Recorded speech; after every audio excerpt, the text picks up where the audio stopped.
Hello साथियों, आप सभी लोगों का एग्ज़ाम एनर्जी क्लासेस में स्वागत है।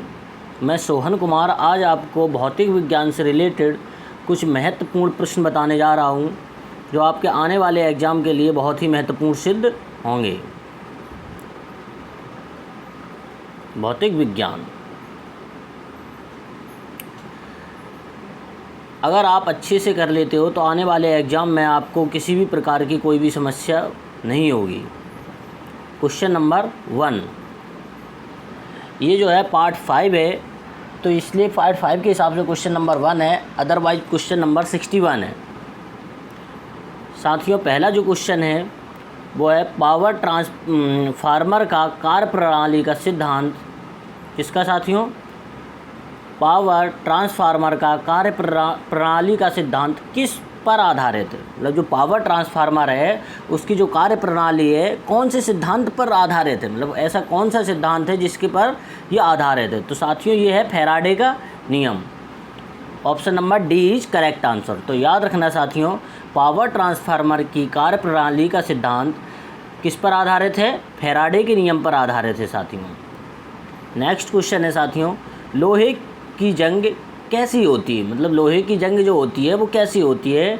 तो याद रखना साथियों, रासायनिक प्रक्रिया होती है साथियों। कैसी होती है? रासायनिक प्रक्रिया होती है। तो कभी भी क्वेश्चन आ जाए लोहे की जंग डैश होती है, तो भौतिक प्रक्रिया नहीं होती है, ये फिजिकल चेंज थोड़ी है। ना फिजिकल प्रक्रिया होती है, ना प्रतिवर्ती प्रक्रिया होती है, ना तो मिश्रण होता है वो, और क्या होता है साथियों? रासायनिक प्रक्रिया होती है। तो option number D is correct, B is correct answer. Next question साथियों, एक आदमी का लिफ्ट में ऊपर की तरफ जाने पर वजन कैसा होगा? मतलब कोई आदमी है वो ऊपर की तरफ जा रहा है तो वजन कैसा होगा साथियों? तो देखो, जैसे कोई आदमी अगर ऊपर की तरफ जाए तो कैसा हो रहा है वजन उसका? हमेशा बढ़ता है। कैसा होता है साथियों? बढ़ेगा। अगर लिफ्ट ऊपर की तरफ जा रही है तो वजन बढ़ेगा। इससे पता चल गया कि नीचे की तरफ आ रही है तो वजन साथियों क्या होगा? घटेगा। ऊपर की तरफ जब जा रही है तो क्या होगा साथियों? वजन बढ़ेगा। कोई डाउट साथियों इसमें? नेक्स्ट क्वेश्चन है, एक जनरेटर जो है रूपांतरित करता है, कोई जनरेटर है वो क्या रूपांतरित करता है? यांत्रिक ऊर्जा को विद्युत ऊर्जा में, या विद्युत ऊर्जा को रासायनिक ऊर्जा में, या तापीय ऊर्जा को विद्युत ऊर्जा में, या विद्युत ऊर्जा को प्रकाश ऊर्जा में? तो साथियों, एक जनरेटर जो है वो रूपांतरित करता है किसे? यांत्रिक ऊर्जा को विद्युत ऊर्जा में। किसको? यांत्रिक ऊर्जा को विद्युत ऊर्जा में कन्वर्ट करता है साथियों। तो option number A is correct answer. तो साथियों, नेक्स्ट क्वेश्चन है हमारे पास, लट्टू को घुमाना किसका एक उदाहरण है? किसका? लट्टू है उसको घुमाना किसका एक उदाहरण है साथियों? तो याद रखना, ये जो लट्टू है, लट्टू आपने देखा ही होगा। अगर हम उसको घुमा रहे हैं तो वो किसका है? केंद्राभिमुख बल का है। केंद्र पर ही तो घूमता है, मतलब उसका जो पॉइंट है नीचे वो उसी पर घूमता है लट्टू। तो लट्टू जो है, लट्टू को घुमाना किसका एक उदाहरण है साथियों? तो केंद्राभिमुख बल का एक उदाहरण है।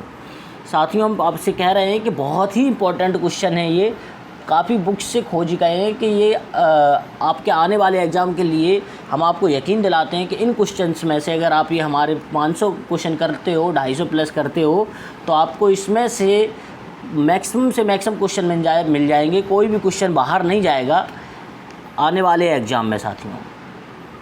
तो हम आपको यही इसीलिए बार बार कह रहे हैं कि यकीन से कह रहे हैं, तो आप इस क्वेश्चन को हो सके तो कर लेना, या अदरवाइज़ राइट डाउन तो ज़रूर ही कर लेना कि एग्ज़ाम के समय आप इसे एक बार रिवाइज कर सकें अच्छे से।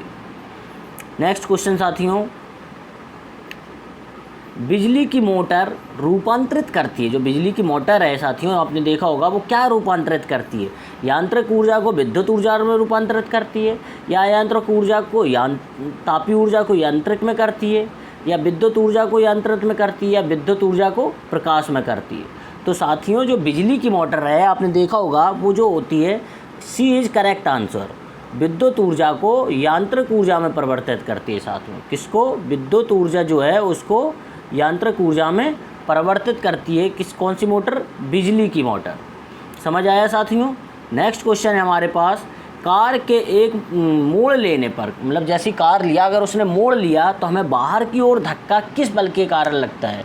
आप कार में अगर कभी भी ऐसे बाहर की मतलब मोड़ लो किसी भी जगह, तो बाहर की ओर जाते हैं, ना कि दूसरे साइड अपने। तो बाहर की ओर जो है किसके कारण जाते हैं हम साथियों, तो वो होता है केंद्राभिमुख बल के कारण। किसके कारण साथियों? केंद्राभिमुख बल के कारण, सॉरी अपकेंद्री बल के कारण। किसके कारण साथियों? अपकेंद्री बल के कारण हम कहाँ जाते हैं? कार की बाहर की ओर। केंद्राभिमुख बल कहाँ लगता है साथियों? लट्टू घुमाने में। और अपकेंद्री बल साथियों कहाँ लगता है? बाहर की ओर मुड़ने में। मतलब अंदर की ओर कार मुड़ रही है लेकिन हम कहाँ झुकते हैं? बाहर की ओर झुक जाते हैं, तो वो हमारा कौन सा बल लगता है? अपकेंद्री बल लगता है। कोई डाउट साथियों? नेक्स्ट क्वेश्चन है हमारे पास, ये बहुत ही मोस्ट इंपॉर्टेंट क्वेश्चन है साथियों, बार बार रिपीट इसीलिए बोल रहे हैं कि इसे अच्छे से पढ़ लेना। चलती लिफ्ट में व्यक्ति के वजन पर क्या असर पड़ेगा? अगर कोई लिफ्ट चल रही है उस पर व्यक्ति के वजन पर क्या असर पड़ेगा?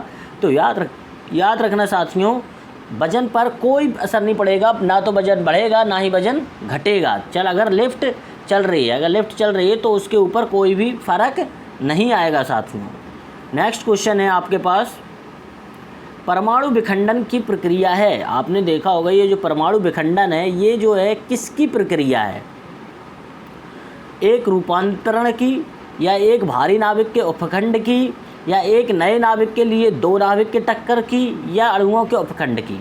तो याद रखना साथियों, जो परमाणु विखंडन है उसमें क्या होता है? एक भारी नाभिक जो है उसके टुकड़े हो जाते हैं। क्या हो जाते हैं? उसके टुकड़े हो जाते हैं। तो option number B is correct answer. कोई भारी नाभिक है उसके टुकड़े हो जाते हैं, मीन्स भारी नाभिक को छोटे छोटे उपखंडों में टूटना क्या कहलाता है? परमाणु विखंडन कहलाता है साथियों। तो नेक्स्ट क्वेश्चन है हमारा, निर्वात में प्रकाश की चाल होती है। आपने देखा होगा निर्वात का मतलब है जैसे कोई कांच का शीशा है, बिल्कुल बना दो उसमें ना तो कोई मतलब हवा है, मतलब कुछ भी नहीं आना चाहिए उसमें, तो वो हमारा क्या होता है साथियों? निर्वात होता है। तो निर्वात में जो प्रकाश की चाल होती है वो साथियों कितनी होती है? 3 × 10⁸ मीटर पर सेकेंड होती है। समझ आ गया साथियों? तो निर्वात में प्रकाश की चाल 3 × 10⁸ मीटर पर सेकेंड होती है।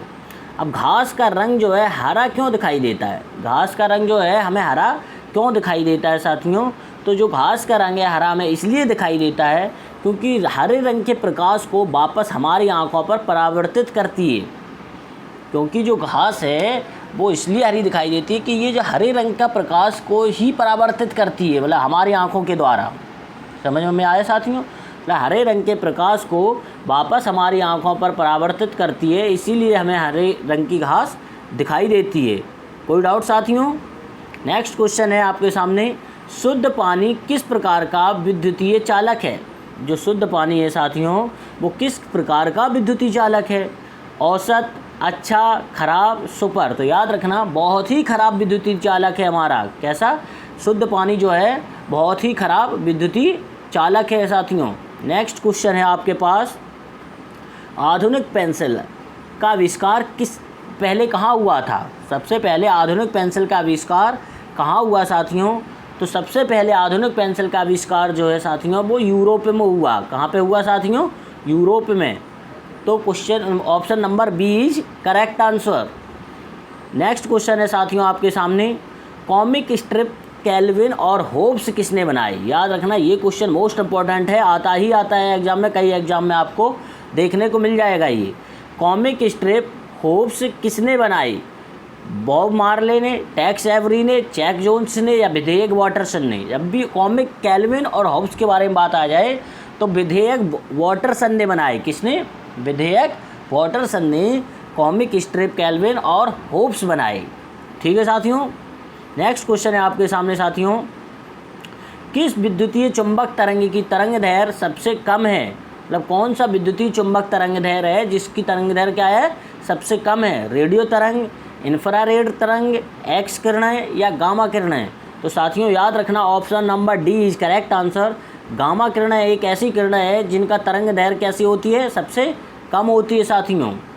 ठीक है साथियों, अगर आपको हमारा वीडियो समझ आया तो प्लीज़ लाइक, सब्सक्राइब और कमेंट ज़रूर कर दें। थोड़ा भी समझ आया, क्योंकि अगर आप हमें सब्सक्राइब कर देंगे तो आपके पास हमारे और भी जो वीडियो हैं हम जिस पर और अपडेट करके बनाएंगे आने वाले एग्ज़ाम के लिए। बहुत सारे एग्ज़ाम आने वाले हैं तो हम आपको और भी अच्छे वीडियो देंगे जिससे आप आने वाले एग्ज़ाम में सफलता प्राप्त कर सकें। प्लीज़ आपसे कोई फ़ीस नहीं है, बट इतनी फ़ीस है कि जाते जाते अगर आपने वीडियो थोड़ा सा भी देखा है, हमारा ही नहीं किसी का भी अगर आप वीडियो देखते हो तो प्लीज़ आप उसको रुपए तो देते नहीं हो, तो प्लीज़ बस एक सब्सक्राइब और लाइक और कमेंट ज़रूर कर दें। और कमेंट में कोई ऐसी चीज़ ना लिखें जिससे किसी को तकलीफ़ पहुँचे, जिससे उससे बड़े ऐसी चीज़ कुछ लिखें कमेंट में। ठीक है साथियों, थैंक यू फॉर वॉचिंग।